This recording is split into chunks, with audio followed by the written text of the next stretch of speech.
Are you looking for peace of mind at your doorstep? Look no further. With the Blink Video Doorbell, your home's entrance is always within your control.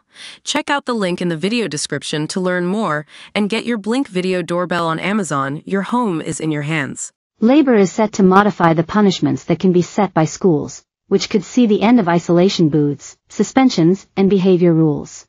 The changes, which education leaders say are on the table, are being considered as a way of helping more vulnerable children who may misbehave or become disruptive due to problems at home or undiagnosed ADHD or autism.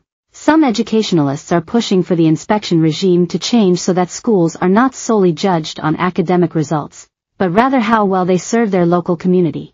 There is a concern that schools achieving lower down in the results tables are not being considered in terms of how many pupils they have with additional needs, or that parents of children with special educational needs are being advised to move to another school rather than being supported. Anne Longfield, a former children's commissioner and founder of the Center for Young Lives, which has been working with the Labour government on this issue, said something needed to change to help vulnerable children. She told The Guardian, "Looking at the data and talking to young people, it is clear that a large group of kids have been made to feel school isn't for them, and that has to change.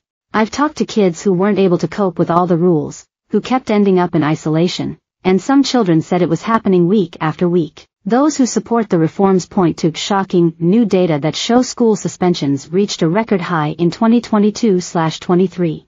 The number of pupils temporarily removed from classrooms soared by more than a third, 36% compared to the year prior, with 786,961 suspensions on record. According to the Department for Education, it is the highest recorded number of suspensions in a single academic year. However, suspensions aren't the only form of reprimand on the rise, with exclusions up by nearly half. Nearly 10,000 students were permanently kicked out of classrooms across the country, up from 6,485 exclusions in the previous school year. These shocking figures come as concerns were raised regarding challenging behavior in classrooms after the COVID-19 pandemic. Before COVID-19, the rate of exclusions were relatively stable and were gradually increasing over last decade, the Department of Education said. However, the recent rise in permanent exclusions and suspensions have been attributed to persistent disruptive behavior. Education Minister Stephen Morgan said, "These shocking figures are a wake-up call about the problems that have grown in our schools in recent years. They put into sharp focus that too many pupils are being held back by their background and that our education system is failing to meet the needs of children with additional needs. Every pupil deserves to learn in a safe, calm classroom, and we will always support our hardworking and dedicated teachers to make this happen." He said the government is determined to get to grips with the causes of exclusions, and he said it has already committed to more mental health professionals in secondary schools, free breakfast clubs in primary schools, and earlier intervention in mainstream schools for pupils with special needs.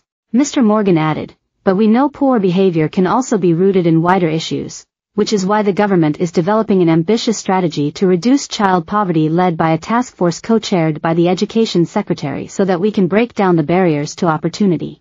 Temporary bans from school also peaked in the summer as 276,000 suspensions recorded in that term alone.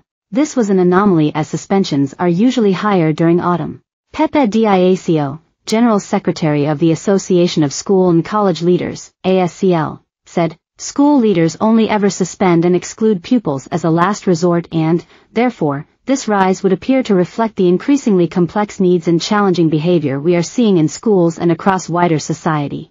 Behavioral issues are often a result of poor mental health or unmet special educational needs. We desperately need the new government to work alongside the education profession to put support systems in place that ensure young people get the help they need to stop these problems from escalating."